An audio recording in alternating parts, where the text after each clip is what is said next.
I'm adopted, and I have an older brother and a younger brother. And they're both freaking awesome. My dad was great growing up. I actually talked to him one time. I was like, Dad, I'm so sorry.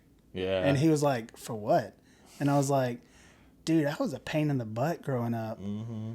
And he was like, no, you were a pleasure. And I was like, I don't know about Dude, that. I remember you had a debit card that your dad like put money on or something. Did it not work like that? Because I felt like we hung out. And I was like, we I need worked food. for my dad. Whenever I was 16, I worked for my dad. That's how you got That's money. how you get money on your debit card. Yeah, I don't know. I was You just go to work. I would just like steal DVDs and sell them to Hastings, you know. I thought that was the better way to get money, you know.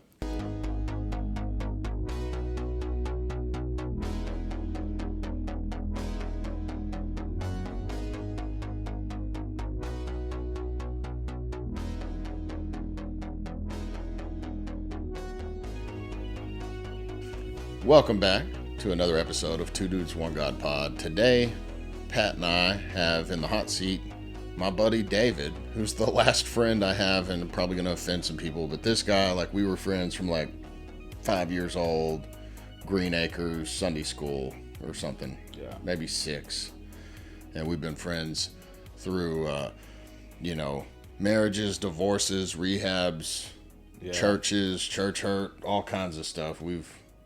He's like the last one that answered my call, you know, when I needed it. And, you know, like he called me when he needed it. You know what I mean? Yeah. Like this dude, we know each other, but most of the people that watch this podcast or listen to it probably don't know David. Mm-hmm. I think he's got some interest and perspective, and Pat and I were just going to kind of see where this goes. We've actually had David kind of on the show before. That's true. Whenever I can't remember what episode it was, but he were just the engineer, the financial guy. Yes, it was. That's who it was. Yeah, mm-hmm. And we were actually kind of like, dang, it was nice having an engineer. He was the one like go and watch things, make sure things weren't getting too hot. I mean, now that we're on Sundays, maybe we can do that. You know, just set you back over there and get in your corner, David. Keep you there. But yeah, like I know me and you, we actually had lunch today. David actually saved my life today. I woke up this morning. So rewind to Thursday night. I pulled a drill bit out of my tire that was like 8 inches long, and I patched it. And how'd you know? I just a quick look, you know. When it's familiar, you just know. But I pulled it out, patched it, and did the thing, went on about my business. Well, yesterday it held just fine, and then last night I guess the plug just, all the pressure just let it off all at once, and I was trying to get some help, and he had literally sent me a video, which was pretty funny. He sent me a video, and I was like, you know what? Let's see what he's doing. So he came and rescued me. He took me to the auto parts store to get some more plugs and some slime and fix all that. But then we had lunch today, and we kind of talked a little bit about, like, I was thankful in my life because, like, I'll hear people talk about, like, some crazy things that their Sunday school teachers told them. And I'm like a deer in the headlights because I didn't have that experience. Like, I had really good Sunday school teachers, like the women who were in our church, like they served, took us in, and, you know, taught us the Bible on curriculum and stuff like that. But I'm very thankful for those people that have been there in my life, and that you know, I could reach out to, and we might have to get some of my old Sunday school teachers on here. That'd be quite an interesting. They weren't perfect by any means, but it would. You mean they weren't Jesus? They definitely were not Jesus. Unbelievable. Yeah. Did any of them ever tell you that every religion goes to heaven? No. I had one of those at Really? Green Acres. Yeah, he was filling in, and it was the last time we had him, because the next Sunday I was like, hey. That guy was cool. That guy, he said that, like, you know, Buddhists go to heaven. They were like, really? He said that? I was like, yeah. They're like, what else did he say? And can I see didn't. that. I was like 5th grade or 6th grade. I was like, he said this and this and this. And they were like, thanks. Dang. You're a watchman on the wall, young man. Yeah. It's kind of funny. Growing up, I didn't really listen much in Sunday school. Really? Like, I got the lessons, Yeah. but like it never really like soaked into my head that this is actual events. In my head, it was like stories. Right. And even though I knew, oh yeah, these happened, for some reason it just wasn't real to me. Right. There was always something in your head that was kind of It was like, kind of like we used to jam to like really distasteful rap music. And then we would tell our parents, like, it's just the beat, Like, yeah. like, My kids tried to pull that on me. I go back. Yeah. Well, look, I don't know that they were trying to pull something on you. Like, I genuinely, like I went back and listened to like one of Eminem's songs the other day. And I was like, this is really pretty Vile. rough, And maybe, I don't know. You can make the argument that the new music's bad too, but. I think there was a little bit more of a veil with some of the older stuff. I mean, some of it was just in your face, but that's kind of where it started. Yeah. Now everything's shock value. I mean, Eminem was shock value. Definitely. Yeah, definitely. The white dude in hip hop. So was Kid Rock, and then Yeah. he transitioned to like Big time. But redneck I white think guy. that brought even more shock value into it. You know what I mean? It's like, why would the country people allow this dude from Detroit Trailer Park to come in and do the country music thing? But I mean, whatever. like, let's be honest though. Like, if Kid Rock wanted to hang out, you'd go hang out with him. Absolutely. Oh, yeah. Yeah, absolutely. Yeah. But yeah, like, sorry, we kind of got off on the wrong subject, but I'm gonna set a timer. Ladies and gentlemen, this is what conversations are like with us. yeah. Just as soon as I find out where the timer is, set a timer for 45 minutes. 45 minutes, counting down. Okay, Yeah. you've been put on notice. So they were just stories to you, like, Yeah, I mean, like, not that I didn't believe them or didn't think that they were real or anything like that. It hadn't sunk in the gravity of everything. Because, when you're in Sunday school and you're little, all the stories are very, I guess, kind of... they're pieced apart. Like they don't give you the full. Yeah, they details. neuter it for sure, Yeah. and it's all supernatural stuff, but they Right. present it to you in like a not supernatural way. I feel like. Like with the story of David and Goliath, like, oh man, he was a hero. David, he slung the slingshot and killed Goliath and da-da. And then, as an adult, you're like, dude, he killed this dude. Yeah. Like with a slingshot. Well, I feel like you missed context as a kid too. Yeah. It's like you got the basics that like David was just a kid. Well, like he got sent down there to see if like any of the people needed food or anything. Right. And he was like, "Oh, that guy, like, yeah, I got that." I'll take him out. And And, then further context, like he selected the stones. Yeah. He selected enough stones to take out Goliath and his buddies. Yeah. Yeah. Because Yeah. of the brothers of Gath. Yeah. It was the brothers of Gath that were there also.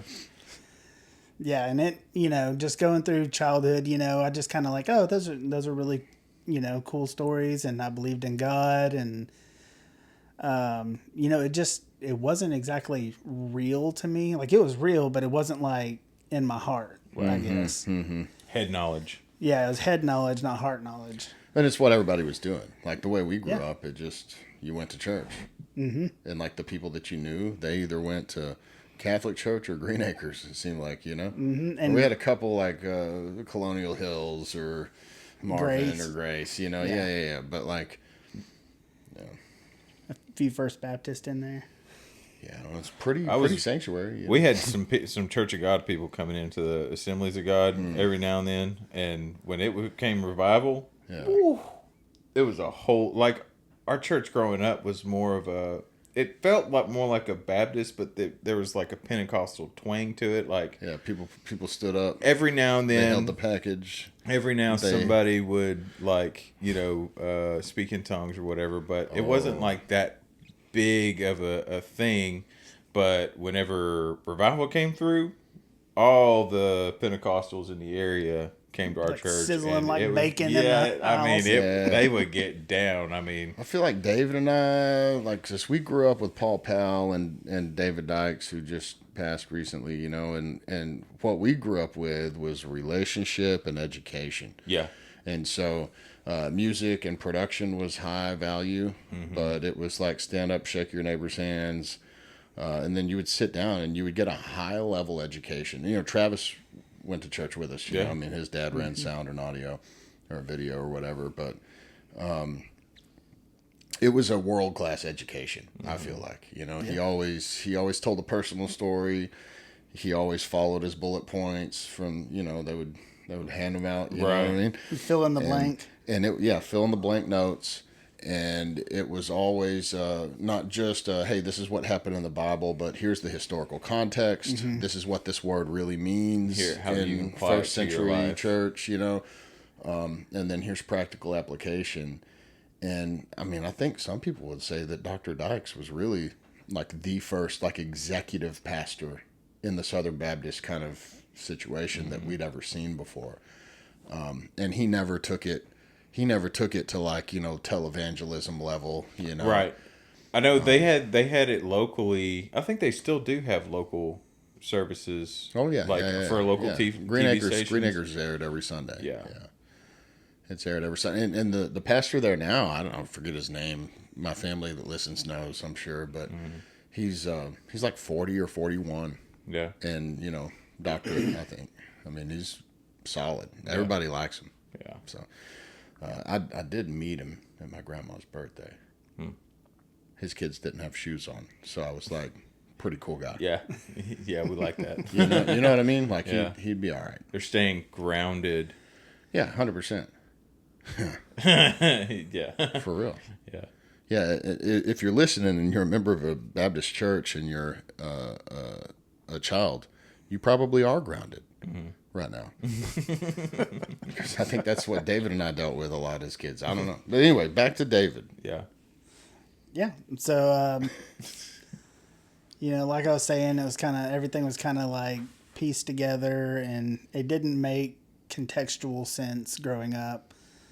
And, you know, we went to church camps and stuff, and I think that was the most that I felt God in my younger years was at a church camp, you know. Yeah, Disciple Now, church camp, youth night, that was all the feeling stuff, but like the message was intellectual. Yeah. Would you agree with that? And, you know, I liked going to Sunday school better than I did church because people my age were there. But the messages that I got out of actual church were way more impactful in my life than the things that I learned in Sunday school. Got it. And, you know, growing up, I feel like there was just a distance, even after I was baptized, there was a distance between me and God. And, you know, he was right there. I could probably reach out and touch him, but I just kind of stayed just far enough away. Right. And, you know, as I went through my teen years, that gap kind of grew and grew. And wasn't that I didn't believe, wasn't that, you know, I'd rejected God or anything like that at that point. But there was just a chasm between us. And, you know, my teenage mind was like, hey, you know, I don't even think about those things anymore. I don't think about God. I think about what girl I'm going to talk to. I think about my friends, how we're going to hang out. Yeah. So, you know, there wasn't any growth in that period of my life. For us, it was like, whose car are we going to detail? And then, like, as we got older What in our stereo teens, system are we going to put in? what stereo system, or we'd go eat at Whataburger at like 2 a.m. and then go to Walmart because it used to be open 24/7. That was the thing to do. And we'd be like, who can get the most numbers from unattractive women at Walmart at 4 in the morning? And then we both come back with zero and be Zero, like, I talked to like 5 girls, and really in reality, I didn't talk to any of them. I just said I was going to. Yeah, there were no attractive women at Walmart at 4 a.m. Yeah, that's the excuse, and you couldn't even get their numbers. I just couldn't find them. You know, they weren't there. And you were one of the unattractive men there. Yeah. Imagine well, that. I mean, men, you know, 19 or something, you know. Yeah. One time we were at that Whataburger on South Broadway that's not there anymore. right in front of the Whataburger. And we went in, ordered, sit down, and this guy came and got his food and sat down and started to unwrap his burger. And I lifted my legs back and lit a fart on fire. And David's just like, oh my gosh, you know? Dude, at first I was like, oh my gosh. And then I had my head on the table. I was laughing so hard. Because this dude across the restaurant looks over and he goes, He just got up, walked over to the trash can, threw his whole meal away, and left. You know? I'm done. Yeah. And I mean, you know, shame on him, man. That was probably only a $10 Whataburger meal back then. It's like $17.50 Yeah, now. it'd be like $20. dude, I haven't been to Whataburger in forever for that reason. It's too expensive. Too expensive. Hey, shout out to Brahms, though, because you can get like a shake, yeah. fries, and a double $5 meat burger for like $9. Oh, you may have really? to wait a little bit for it, but Well, they got to let it thaw. No, Brahms is never frozen. Oh, that's right. I'm thinking of Wendy's. Wendy's is also claimed to be never frozen. Yeah. 100% beef. Well, they don't cut corners. because they got square 'Cause it's patties. square. Yeah. Well, obviously, we see the things that may have gotten in your way between you and God. Trey lighting his farts on fire. Yeah. Definitely can be one of the things. Well, I know that, like, you know, I went down the party rabbit hole in high school, and you stayed pretty away from that, you know? I mean, like, my first girlfriend, we were in the orchestra at Green Acres, the three of us, and, you know, you had a two-door Yukon, which was sick, you know? You were, like, I miss that truck. the Uber driver for my first girlfriend's relationship, you know, for a minute, it felt like, you know, like... It was better than my mom picking us up, you know? Yeah, definitely. But, like, we had some good times, you know? We did some things, and I feel like I kind of disconnected, you know, by the time junior year, second half of the junior year, or first half of the senior year. I don't really remember. You were pretty far out there.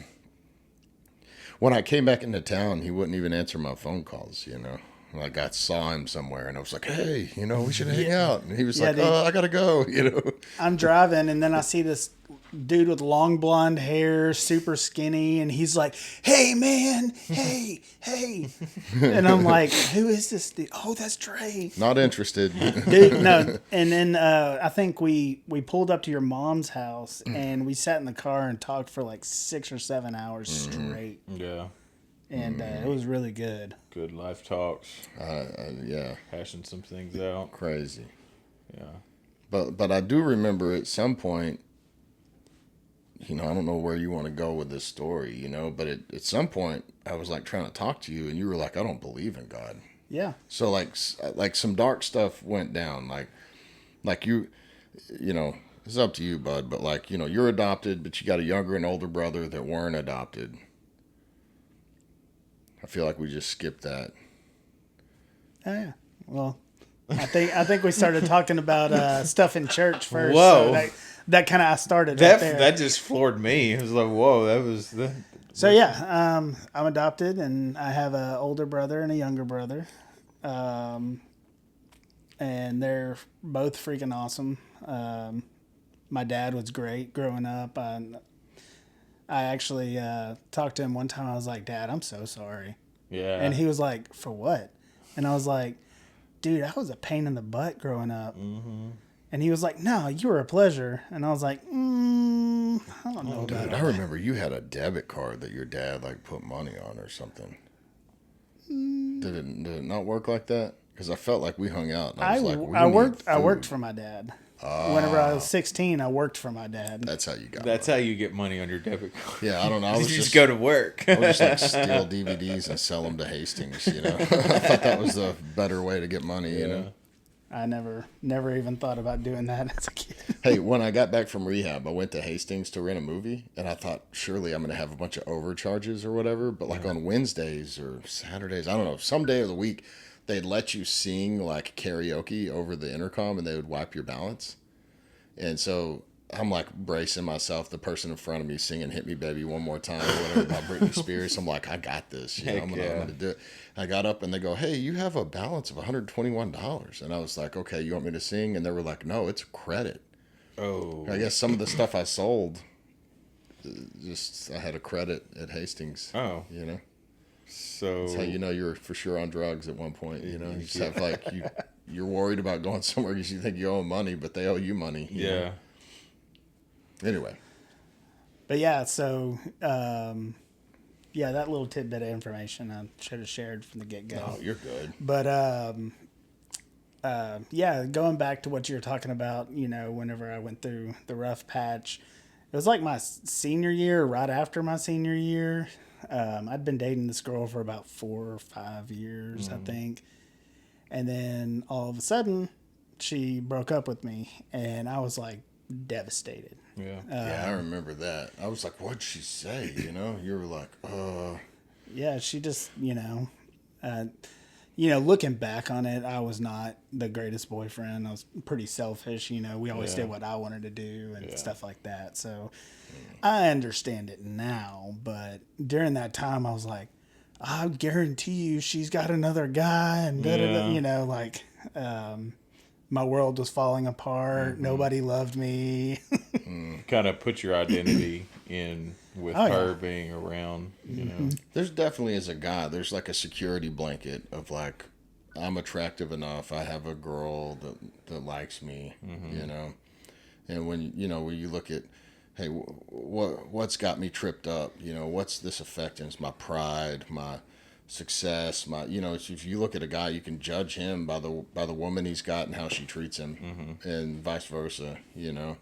So I think that like if you're counting on, hey, I've got this girlfriend, and then it's like, you know, can we just be friends, or then you're like, I'm not good enough. Yeah. All the insecurities. It affects your pride, your ego, your security, your all that. Yeah. Yeah, and during that time, I didn't want to be held accountable to Christian beliefs. I wanted to go do what I wanted to do. That's pretty strong. And the having that guilt of I shouldn't be doing this, God does not want me doing this. I just, in my head, I was like, I'm just going to say I don't believe in God.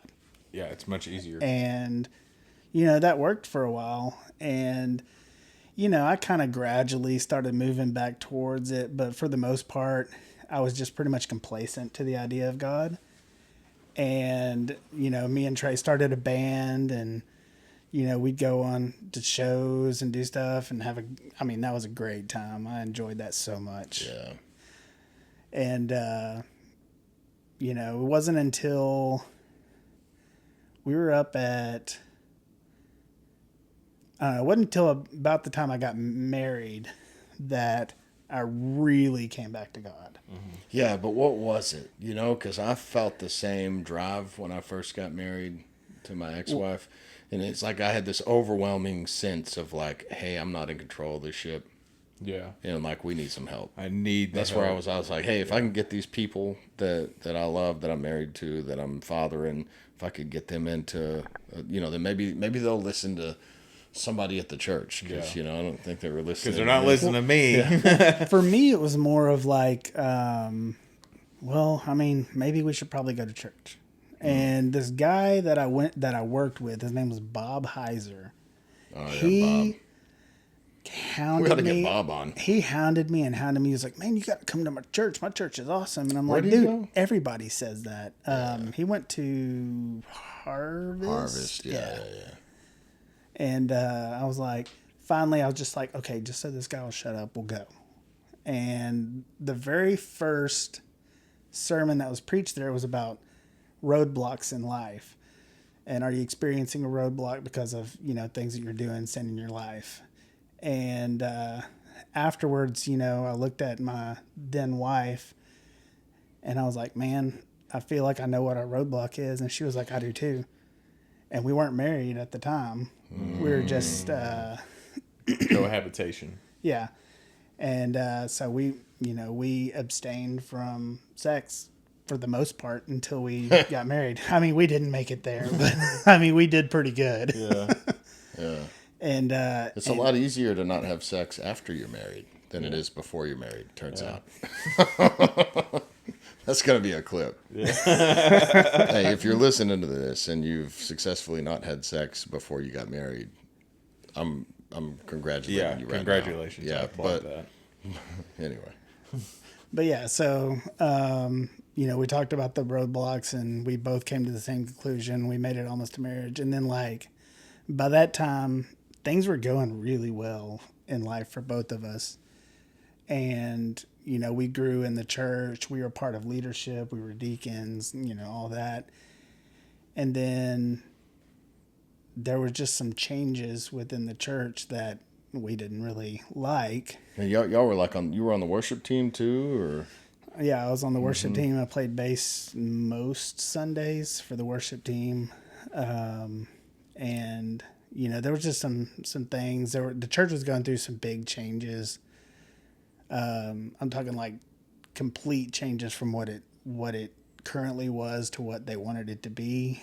And we weren't necessarily on board with that change. like money stuff, or what was it? Like No, it was structure. they were wanting at one point to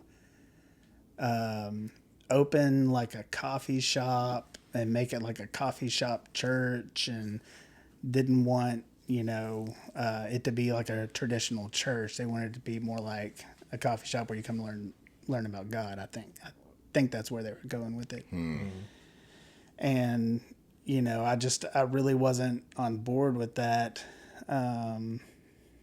And some of the leadership in that church, some of the elders, I really didn't agree with their viewpoint and everything. So we kind of took the crappy way out and just moved churches, didn't say anything. And, I feel bad about that because, the pastor of that church was great. He's a super nice guy.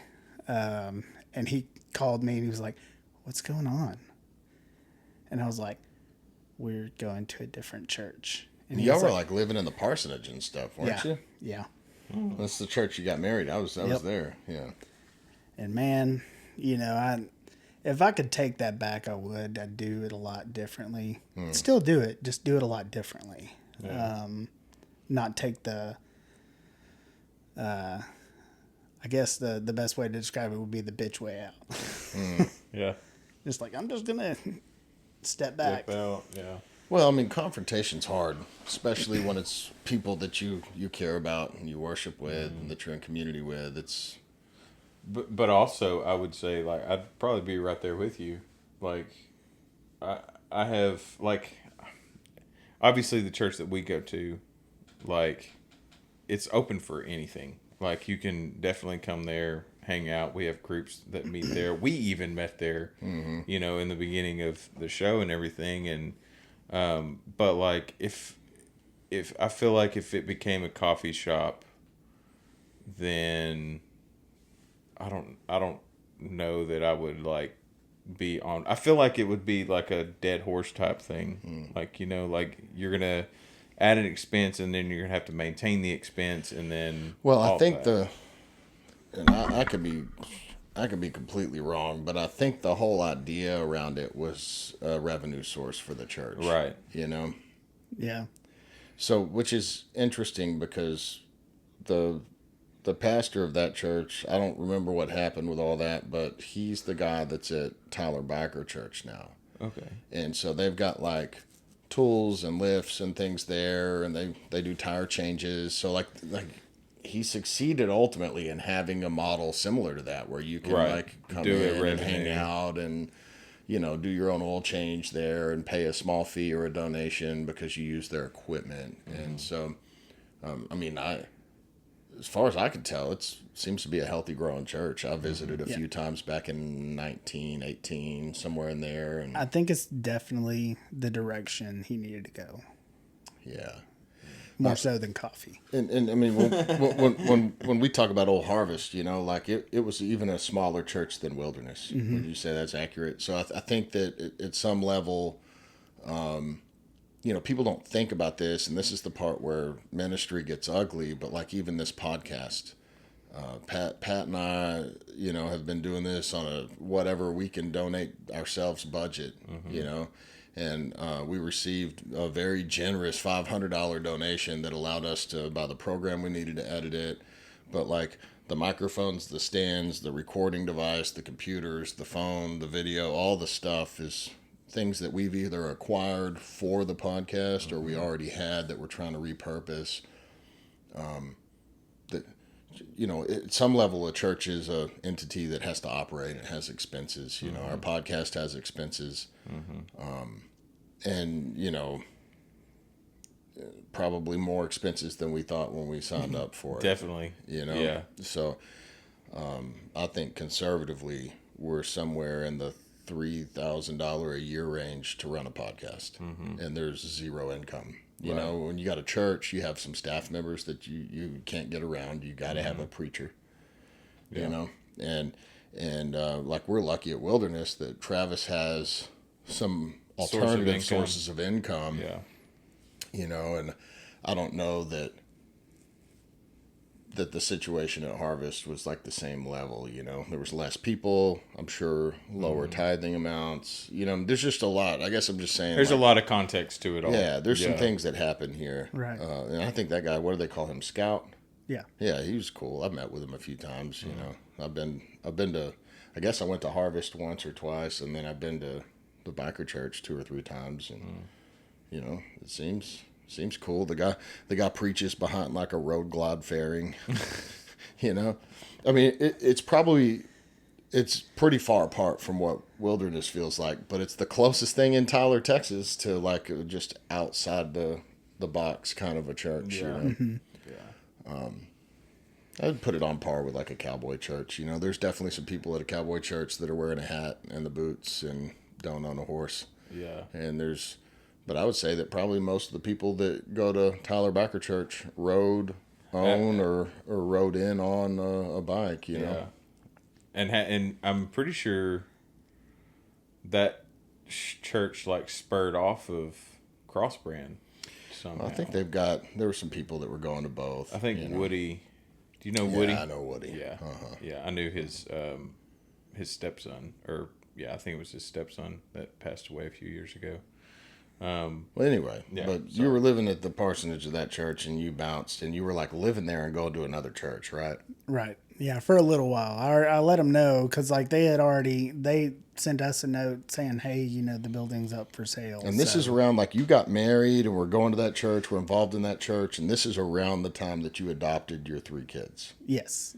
Yeah, so... Because I got to see that too, so that's another huge thing. I think you're adopted and your parents divorced, but I guess we'll get back to that.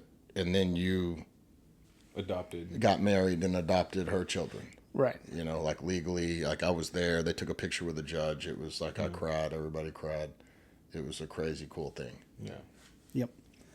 So we did that, and then we started going to a different church, and again, things were great, and then we started having teenagers that are going through teenager stuff, and just my oldest wasn't getting the answers that he needed.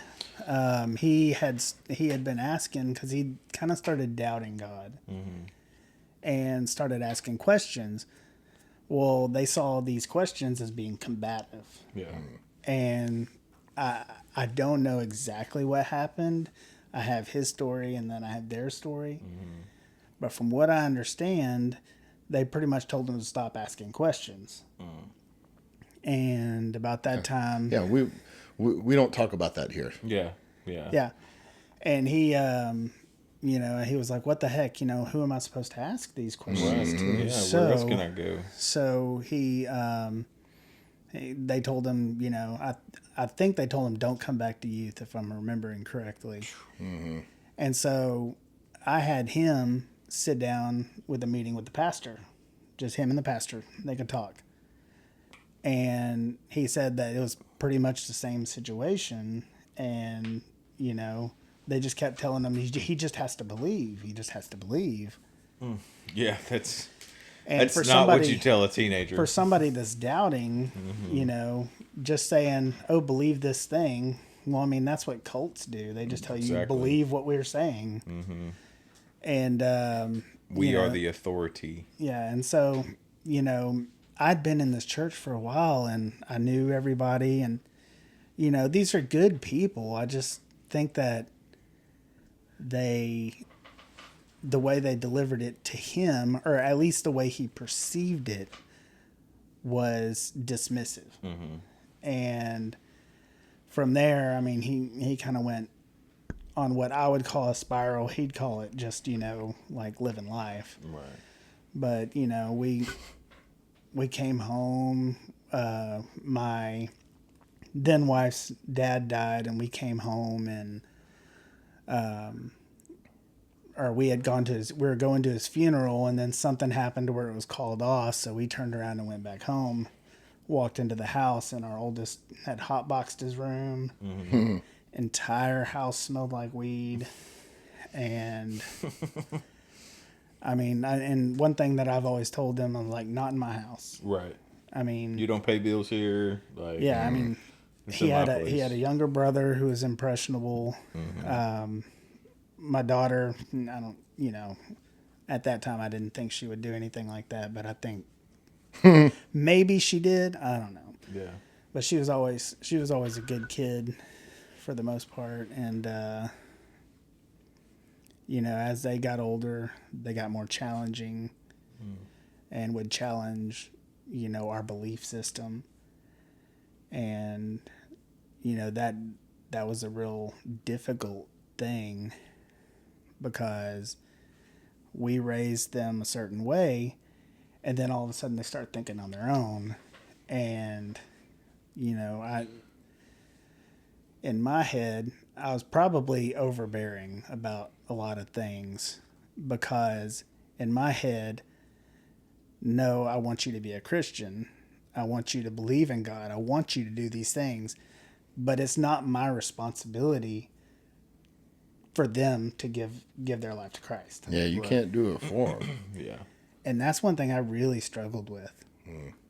I always felt like I need to be doing more. I need to be doing more.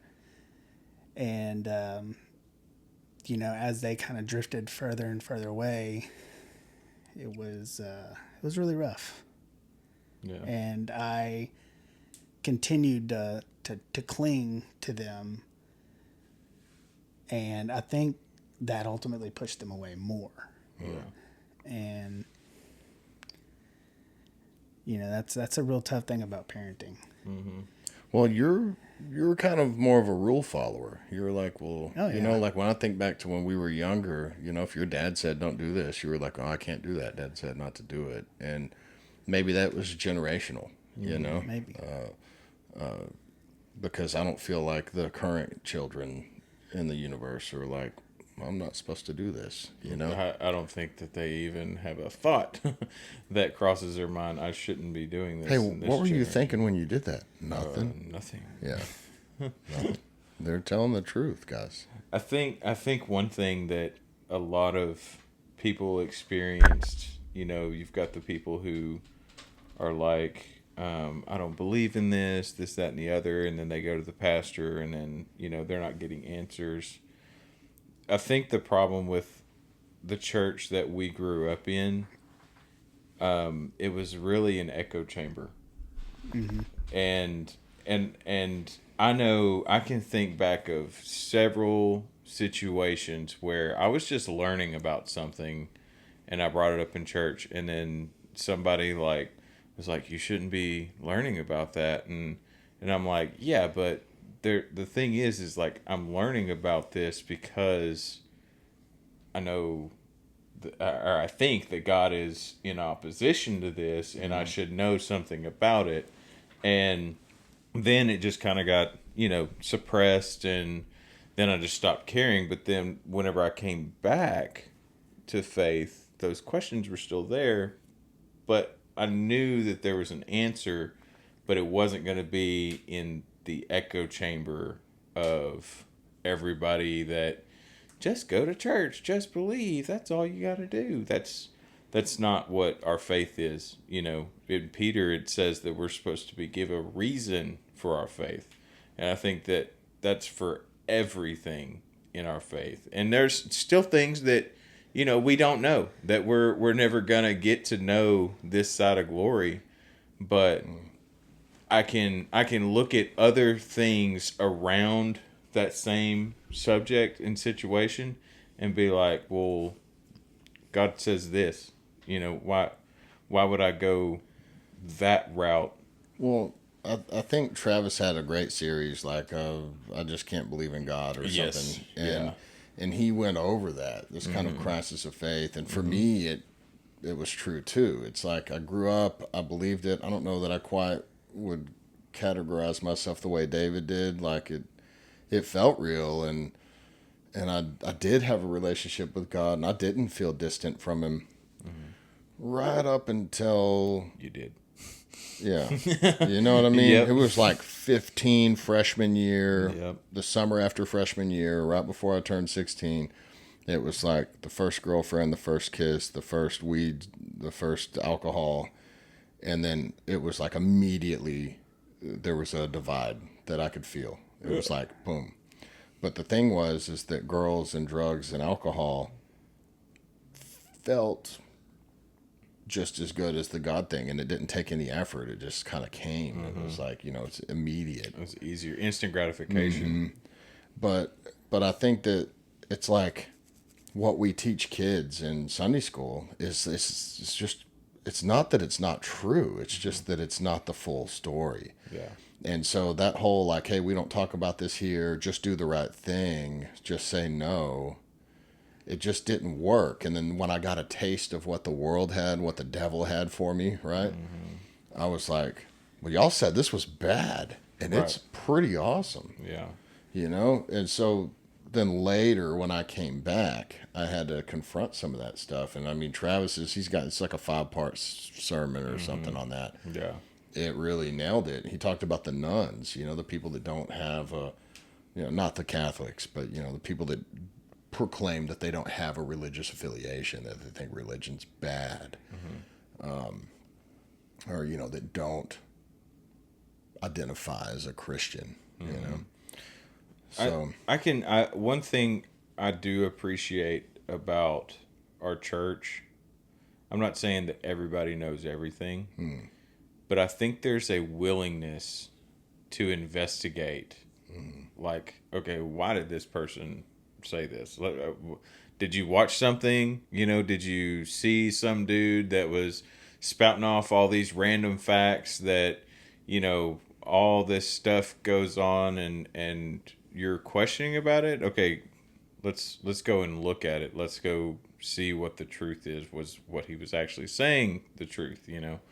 I think that there is a willingness and not just in our church. I think it's in this generation of church because, you know, we've listened to the 90s of pop culture, you know, dragging Christianity through, and even in the 2000s and 2010s and 20s even, dragging Christianity through the mud. And there's still people that are trying to do it, but there's a lot more of an openness to go the route of faith because we've seen the train wrecks that all these other concepts and beliefs have left behind. You know, we've seen where their end result ended them, and it's like, and even their sects of Christianity, like I will not ever subject myself to the Word of Faith movement, which is like Benny Hinn, Jimmy Swaggart, you know, all those, and what's his name, Joel Osteen. Like, I'll never subject myself to them and their teaching because I've seen the trail of trash that gets left behind. You know, if God didn't bless you on this day, it's because you didn't have enough faith on this day.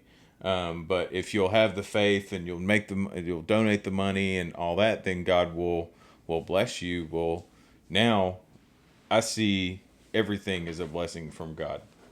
You know, I read a quote the other day. I can't remember who it was, but it said, "What punishments of the world are not gifts from God.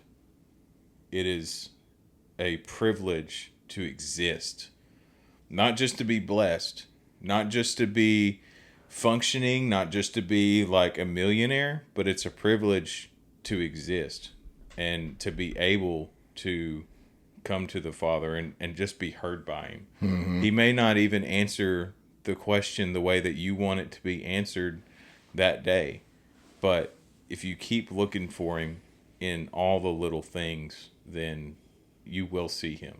And I think that's way more important than having 7 Maseratis. Be nice. Don't get me wrong, it'd be nice, but I don't know. I think the generations of Christianity have really put such a focus on, the things of material that that we kind of lose the plot on it, And I think that with your story, a lot of the things is like churches weren't equipped properly to answer, your kids' questions, and I'm sure your kids' questions eventually became your questions. Because you get challenged on your faith, the next thing you know, you're like, okay, well, what is the answer to that? Yeah. So anyway, from where we were, we were at that church for a while. Even after all this went down, we were still forcing the kids to go to youth there, and then COVID happened. COVID. And they shut down the church. We didn't have any meetings there, and whenever they said, "Okay, we're about to start the church back up," I, signed up for the worship team, all that. Well, I didn't get any kind of call that church had started back, and I wasn't on the roster for the worship team, and nobody said anything to me. So that was like, and there could have been something that fell through the cracks. I don't know, but I took it personally. Yeah. And so we just stopped going to church. Well, you just didn't start going again. Yeah, I didn't start back like going the to government church. made you stop. So Yeah. that's the deal. It was an assault against free assembly. I and truly religion. believe that. I think that it was a demonic deal. That whole deal. And so you got out of the routine of it. You got out of the routine of meeting with these people, playing with them, being in community with them. They forced you home, and when they reopened, you just didn't go back. I didn't go back. And from my perspective, your life was at least stable, like pre-COVID. Yeah. Things were, not everything was great, but things were good. Yeah.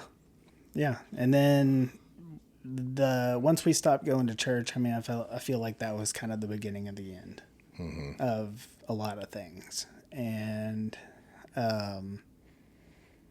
my marriage fell away, and there was just a lot of stuff that happened during that time.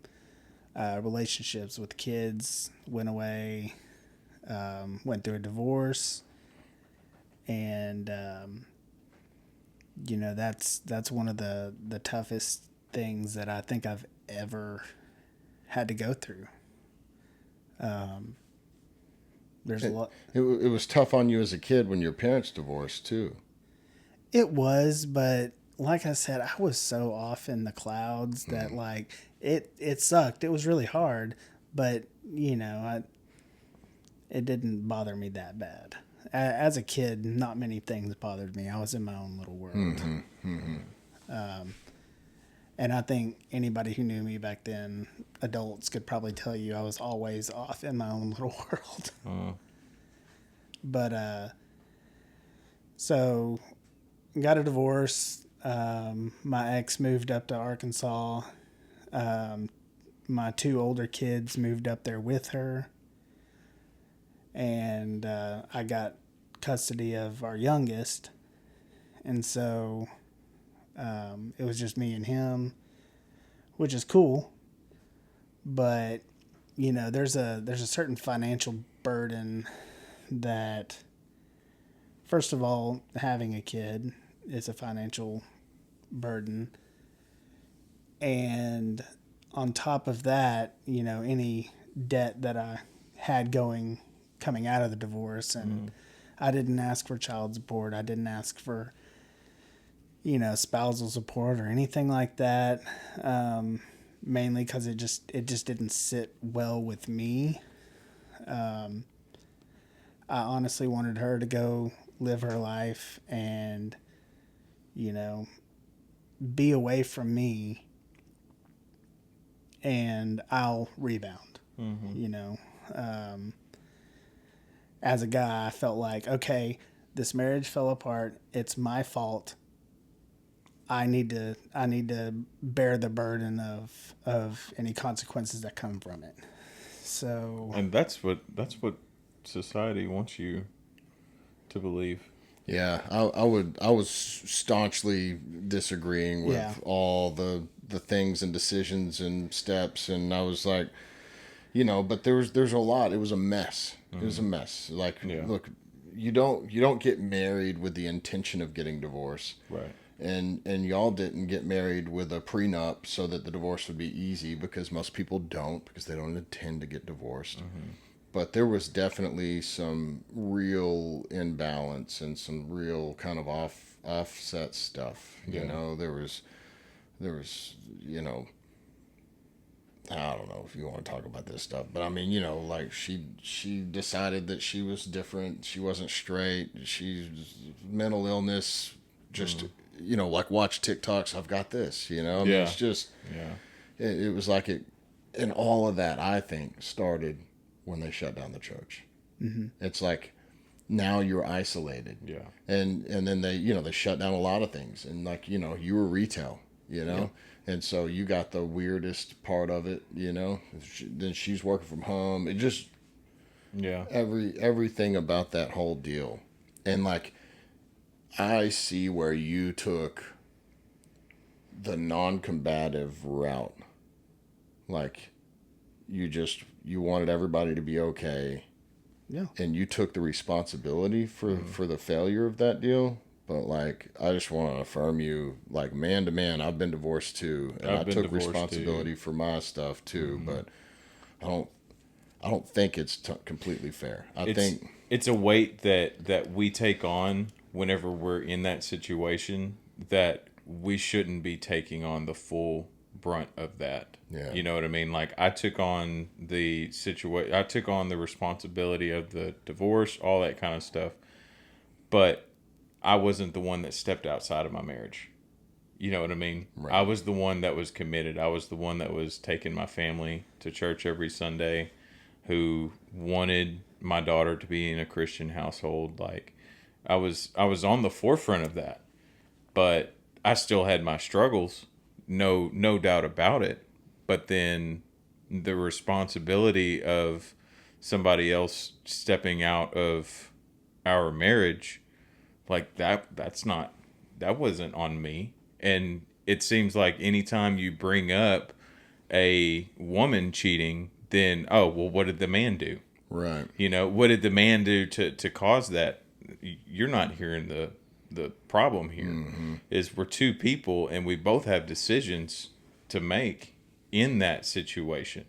So I want to affirm you also, like, you can't carry that weight. But he did. And right. Like, you can't continue it. It's a hot, it's a hot take though. Right. It's like, hey, look, marriage isn't 50-50, it's 100-100. And sometimes I don't have 100. Yep. So you've got to do what you got to do. But my take on that is, if the man doesn't lead, the woman will figure something out. Yeah. They don't have chill. These women, they can't just sit back and just chill. You got to lead. And if they won't follow and you won't lead, it will divorce. Yeah, see, I feel like, especially towards the end of my marriage, I didn't lead like I should. Right. And I'd be like, hey, let's go start going back to church. Oh, I don't know. Okay, fine, we won't. Yeah. And it was just like the amount of complacency that I had towards the end of my marriage. Like, I feel is a part of a a big contributing factor too. Well, you want your wife to be happy, Right. right? And so like we get sold this lie, and come at me, I don't care. But we get sold this lie like happy wife, happy life. Well, if my every waking moment is focused on making my wife happy, Nothing's gonna get done. bro, happiness is an inside job. Exactly. Okay? So marriage is 100-100. I'm in charge of whether I'm happy or not. Okay? That's between me and God. It has nothing to do with my wife. Yeah. I've seen people in horrible situations that both have been able to maintain an acceptable level of happiness. You know, like a good to bad ratio in the relationship. And I'm always asking people that are having struggles, I'm like, where do you draw the line? Right? Like, is 60% happy enough? Yeah. Is Can I get by with 50% 40? happy? Is 40% happy okay? Yeah. Like, where do you draw the line? Yeah. You had already, in my perspective, you had already reached that level of like, hey, I'll do whatever I have to do to make sure that things are good and she's okay and everything's okay. And that's not a masculine energy. That's a feminine energy. And I'm not saying that you're feminine. No, Right. It before you know it, you look up and you're like, oh, what did I do wrong? I do it. I'm like, are you okay? You okay? You okay? Michelle's like, don't ask me that again. I'm like, thank you. I'm sorry. Yes. You know. Okay. She's like, no. Don't say I'm sorry. I'm like, okay. Because what I've got right now, I didn't even think it was a possibility. Right. Yeah. Like from my perspective, the relationship I have now, and maybe we'll hear more about that next week, but like from my perspective, it is what would have happened if you got to see what happened during the Happily Ever After in a Disney movie. Like I think that like it's unobtainium or something. Like what I've got right now is crazy good. And I think that there was a point in David's life where he thought that too. And David and I were real tight until we both got with our ex-wives, and their ex-wives didn't like each other. And then David and I just quit seeing each other. So like David and I were like super tight, and then I got on drugs. One time we smoked weed listening to a Rodney Carrington CD at the Lake Tyler Marina. Okay, Of course in like you a like camper. Rodney Carrington. And I got him high. We're getting high. And then it's like 2 a.m. and We're this out on the porch, out on in the front porch. of the camper. We got a Dr. Pepper can we poked holes in, smoking this thing. And this guy's like, hey, who's over there, you know? And David's like, oh, it's just me, you know, just, And so we go back inside. No. You have to say it like I said it. It's just me. I'm David. I'm Cindy's son. I'm just over here. We're watching the trailer. And Bro, we get back in that trailer, and he's like, that guy's a state trooper. so the entire night, Trey's like peeking out the blind. Of course he Oh, is. dude, I think I see see some that. lights. I think I see some lights. I'm like, The they're cops coming are for here, us. They're dude. coming for us. Go get the you know? AKs. And like he's starting to freak me out and stuff. And then we kind of start to calm down. Things kind of start calming down. He starts trying to order like porn on the direct Yeah, it's TV. Direct TV. I'm like, dude, we can get the good stuff on Direct And I'm TV. like, I don't think so. Don't do that. We're gonna get in trouble. Like, real talk, at this point in my life, what I've seen is Channel 432 all scrambled in the middle of the night, Yeah, you know, on yeah. a CRT TV. Right. So I was like thinking, maybe we can actually see something here. But anyway, so we were super tight. We got to that. And then I jumped off the deep end, and then David and I disconnected. And then we reconnected, and we were super tight in our early 20s. And then we both got married. He got married, 26, 27, something in there? Somewhere around there, yeah. 25, maybe, I don't know. You before you got married, our significant others decided that they hated each other for whatever reason. And that was pretty much the end of it, you know? Yeah. I had a daughter and 2 stepkids, and he had 3 kids. And like you just, as an adult, it's like, when do you want to hang out next year? You know? And I think she would say, go hang out with him. But then he would hang out with me, and then he would get home, and she'd be like, well, everything fell apart because you weren't here, you know? So it's just, at the end of the day, we had this 7-year, 8-year, 12-year, I don't know how Where long it we'd was. see each other maybe once Or twice a year. Yeah. And so, and I don't know where you're going with this story, but like, I got divorced, and then I went through 2.5, 3 years of trying to figure out what was wrong with me. And that's when I ended up back at church. Yeah. Because, you know, I'd fixed the drug thing at 18, but like, Still have these problems. you know, I come out of a marriage that destroyed me mentally, emotionally, you know, whatever. And so I did what most guys do when they get divorced, and I ran chasing women. And the end of that, it was like demoralizing. I ended up realizing that I was super jacked up. So I ended up back in church at Spar at Cross Brand, and then I ended up here. And then, I was with Michelle. I was dating Michelle when you called me. He called me in the middle of the night, and he was like, "I ruined everything. This marriage is over." He's like, "Are you awake or something?" I call him. I'm like, "Yeah." It's like 2 a.m. He came over. We talked all night. And so, how long has that been? About 2 years. 2 years. So like we've been back. That's probably 2.5 years. And you think, or 2? Maybe. Because I just got out of my lease and I moved to Bullard 2 years ago. Yeah, but you lived together for like 4 months or something. Yeah, that's true. Yeah, so I think it was about 2.5 years, and he was like, we started hanging out, and he was like, "Hey man, I got to do something. You want to play disc golf?" And we used to play disc golf, and so I started playing disc golf again. Then we started seeing each other multiple days a week, and then he started coming to Wilderness, and then he went to Freedom Weekend, which was super cool, and I think impactful. So,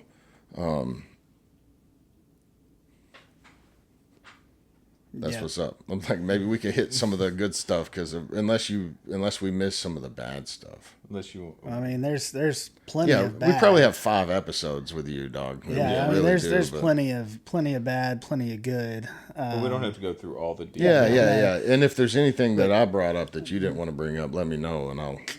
Yeah, I don't want to really say anything about my ex or anything like that on the. I don't want to put her stuff out on the internet. Right. That's just not cool. But the night that I knew it was over, I there was so many thoughts going through my head that night. I thought, what the heck is going on? I thought nobody's going to understand what happened, or nobody's going to understand, anything. And, went over to Trey's and he talked to me, and, there were some things that he helped me realize. I probably didn't listen very much either. I was just like, sit down. I was like, here's all the answers to the problems. I'm not a very good spar conversation guy, right? I'm like, you're wrong about that, David. Shut up. Get that out of your Listen to me. But in your defense, there's a lot of things that you're right about. But there's, if you hadn't answered the phone that night, I don't know what I would have done. And after, shortly after that, I started thinking thoughts like, I've got all this debt, and my kids are, most of my kids are living up with their mom. I'm probably worth more to them dead right now than I am alive. And I never really seriously considered anything like that, but the thought crossed my mind. And the thing that really anchored me was, what's my son gonna do? What's my youngest gonna do? He's living with me. I can't do anything like that. And then, talking with Trey, and, he talked some sense into me whenever I'm thinking stupid. And then even then, I still thought stupid on a lot of things. But we've all been there. Absolutely. I'm probably going to think stupid later today. I'm not the best at following advice, even if it sound good advice. Yeah, you'd be like, yeah, that sounds really good. I'm like, cool. And then the next day, I'm like, how'd that go? Oh, yeah, I didn't do that. I'm like, okay. But, and afterwards, I decided I was trying to think about how am I going to live my life. And, my first instinct was like, yeah, let's do, like what you were saying. I'm just going to go out and run through some chicks and blah, blah, blah. And then I was like, I felt like something was calling me in a different direction. As bad as I wanted to do that, I felt like I needed to draw in closer to God. Yeah. Rather than getting like a pen pal from like a inmate at prison or something. Hey girl, when you get out, we're going to take you on a date. I'm gonna send you some commissary. You didn't do that. You were like, nah, dude. You're nah. I did give him that advice for the record. I was like, hey man, there's women out here that are just like, there's homeless dudes that have girlfriends, bro. Like we can get you a girl. Yeah. He was like, no, I'm not interested. You He's know, like, I'm waiting for God to handle that. the next person that I want the person that I get in a relationship with to be very strong in their faith. Yeah. I want them to, I'm not going to mess around with somebody that's, just here for the time being. Right. I'm dating for, the future, not for right now. You heard it here first, ladies. That's David's right. single. And open to mingling. Ready to mingle. I wouldn't say ready to mingle, but he's open to mingling. Consult God first before talking to David. Because You better he's talk the to real God deal. before you talk to David, because he gonna put you in check. Yeah, we'll see how well that battle between the flesh and Right. sometimes I lose that battle. Yeah. But yeah, so going forward, I just decided to drawing closer to God, and I didn't really go to a church. I mean, I went to Cross Brand a couple times with you. I went to Wilderness, but I wasn't going like on a regular basis. It was just kind of every once in a while. And it was really just to see Trey and say what's up to Trey. Yeah. And then I started coming more frequently, and I think it was probably at the Holy Shot, where we go out and shoot shotguns while the wives are at the women's lock-in. So all the guys bring all their kids and everything out there, and we shoot shotguns, eat barbecue. It's a great time. But out there, I started actually talking to some people, and I talked to Casey Parker. Sat around the fire and talked to him for like an hour or two. It's easy to do. Yeah. And talked to several people that night, and really felt like I'd gotten a little closer with some of the people in the church. And then I did the Men's Freedom Weekend, and that was like, just from before that to after that, it's a world of difference between the way I viewed the church and the way the men in the church viewed me. And that's something that's pretty cool. And you had, for at least 6 months, you had been coming to church before the Freedom Weekend, and you had been intentionally coming a little early, staying a little late, trying to talk to people. Well, but at those two events, the Holy Shot and the lock-in, I think it gave, or not the lock-in, that's really what the it Holy is. Shot and the Men's Freedom Weekend, yeah. Well, here's the thing, and me and Pat were talking about this earlier. It's real easy, and I find it really easy for me to just sit back and blend in and not engage with anybody, not smile, hi, how are you, stuff like that. But actually engaging with people, it's really easy for me to do, because I like to observe people. I like to watch. I like to sit back and watch, and I don't say a whole lot. But whenever I say something, chances are I've probably thought about it for a while before I said Got it. And I don't have that problem. Yeah. So it's a blessing and a curse, know. There's people that are like, I know nothing about that guy. He just stands there and smiles at people. I'd remember him, and I wouldn't know him if I saw him out in public. And then there's other people that are like, yeah, dude, we had a conversation, and it was, real deep, and I got to know him real well, and he's a real good guy, or something like that. But that's only the few people that I engage with, Right. And, of course, everybody wants to be liked. So after going through the Freedom Weekend, I felt like there was people that were, willing to just talk with me, and people that cared about my life and what was going on in my life. Well, that's the thing about the shared experience. The shared experience that we have with each other in those events, like they're pretty special. You know, it's not like you have to. It's not even like you have to have like the most deep and meaningful conversation. It just happens, you know, and it's a very organic thing. Yeah. And I think that's what's really It's hard to make important. friends after high school, you know, or college maybe. And the crazy thing is, I'm really good with one-on-one conversations, but you get me in like a group of Oh, people, dude, I and get I'm just not. overstimulated. I I'm just not shut good down. in that situation. Yeah. But you know, they'll start talking about duck hunting, and I've never gone duck Same. hunting. Yeah. I would love to go duck hunting, but I don't have a shotgun. I don't have. Yeah. You Oh, know, I got you, bro. We got shotguns. Yeah. But you know, and right now, financially, it's not a thing. Right. But you know, things are looking better on that note. So maybe in the future here. Speaking I'll of get to go. duck hunting, like we've got a couple hunts coming up that like they put together in Oklahoma, and I want to go, but like there's no way, dude. There's just no way. Duck Like, hunting's expensive. if I solve the money problem, I can't solve the time off work problem. Yeah. And if I solve the time off work problem, the money problem's even bigger. So Yeah. it's like it just ain't gonna Yeah. happen. I've had several people approach me about hunts coming up this year, and I've got a friend of mine that is in New Mexico right now. He's already told me, he's like, bro, you just come out for a week. I'll give you a bear tag. I will let you sleep in my camper. We can go hunt some freaking bears. Dude, And I want to hunt bear. I'm telling you, dude. Like I was like, bro, I wish I could right we now. could go hunt but- kudu with Dr. Blom.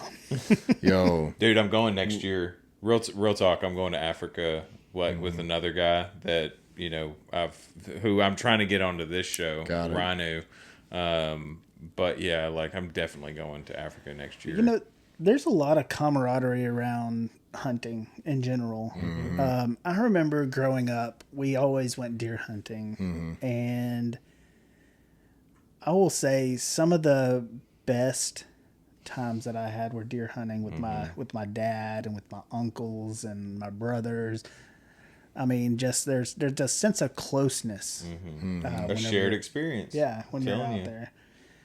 So you know, I miss that. I wish that's something I could provide for my kids right now, but really can't. We'll get you. We'll get you. Oh, We'll get you somewhere. yeah, I'd like to try to find somebody that's got a deer lease that you know isn't ungodly expensive and be Good like, luck. all right, let's go. Yeah. Good luck. But yeah, but you know, like I said, after Freedom Weekend, things were a lot different. I've made a lot of connections with men in the church, people that I'm like, I would probably be intimidated by this person outside of the confines of church, and even in the confines, I was a little intimidated by a few people. Yeah. You know, and you get to know them, and you're like, okay, well, you know, they're just people like the rest of Yeah. us, They're just and idiots. It's all good. we're all just idiots. Yeah.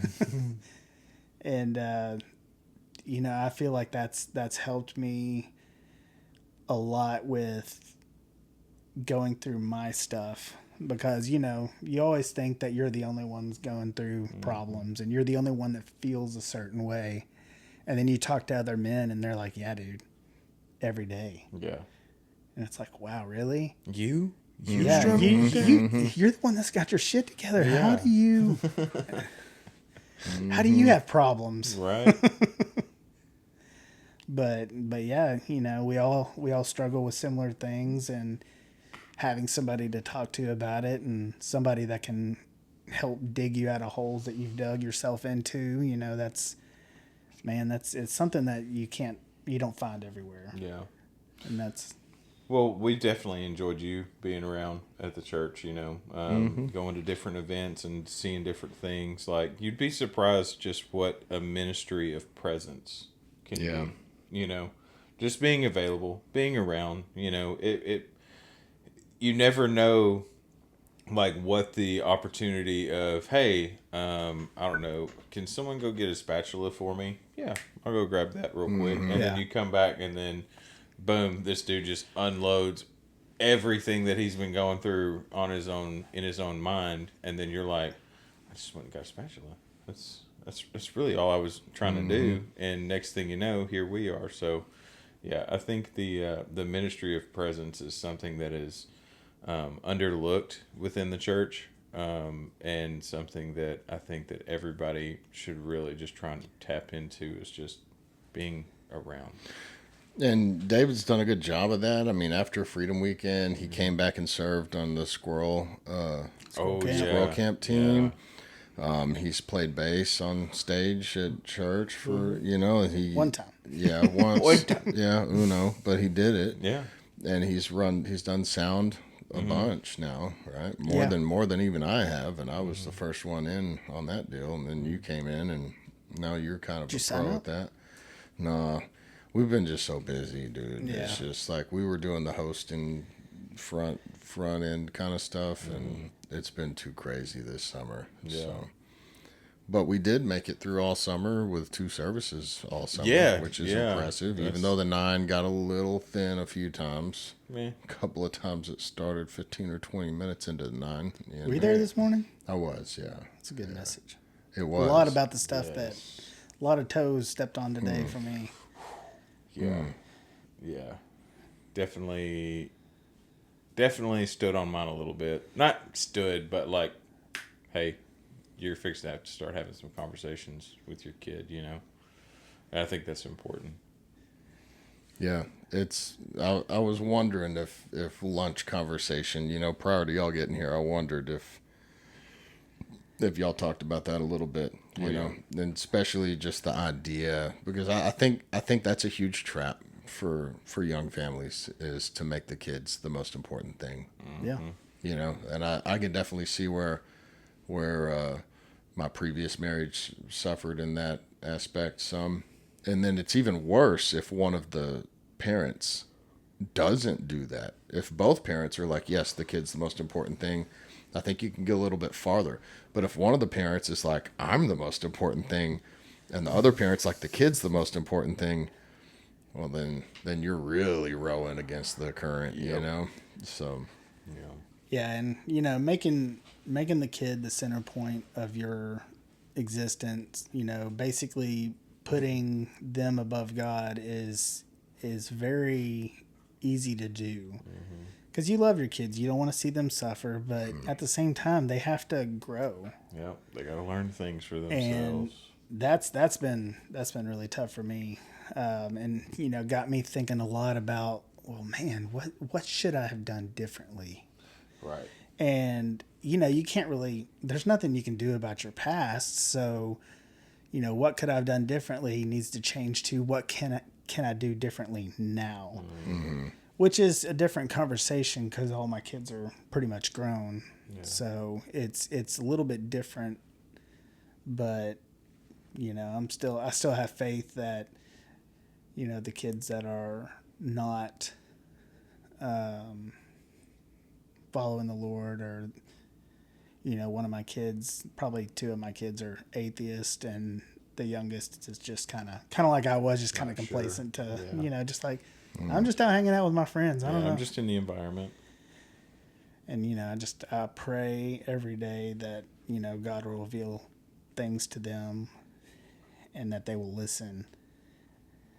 But I cannot be the one to make that decision for them. Right. And that is very tough. You can't save your kids from their own testimony. Who was it? Was it Trent that said that? Trent said that, yeah. Yeah, that was so good. But yeah. Well, dang, David, man, this has been good. We'll have to get you back on, and we'll have to get you back in engineering. Yeah. Yeah, I feel like there was a lot of jumping around, but that's okay. Yeah, that's all. And Trey, you didn't even finish the story about at Johnny's trailer.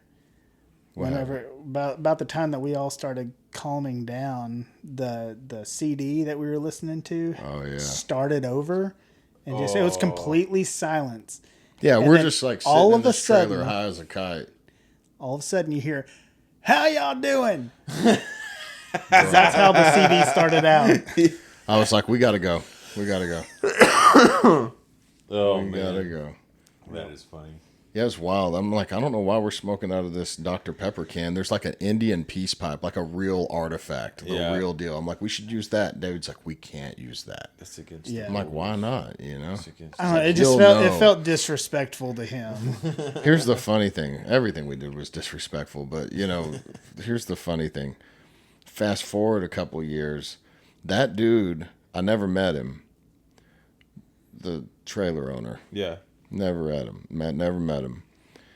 But he was a member at the AA group that I went to when I first came back to town. And he, I guess, had died or something. But, like, they all had stories about this guy. Really? He was like a legend. And so when I told them that I got high in his trailer, they all thought it was hilarious. You know, they were like, you know, I'm like, I didn't use the peace pipe. They're like, oh, dang, that would have made the story even better, you know. He used that all the time. Also, they were like, if he ever found out, he would have killed you. You know? Like, apparently this dude was a scary dude or whatever. So, Yeah. I didn't know, you know.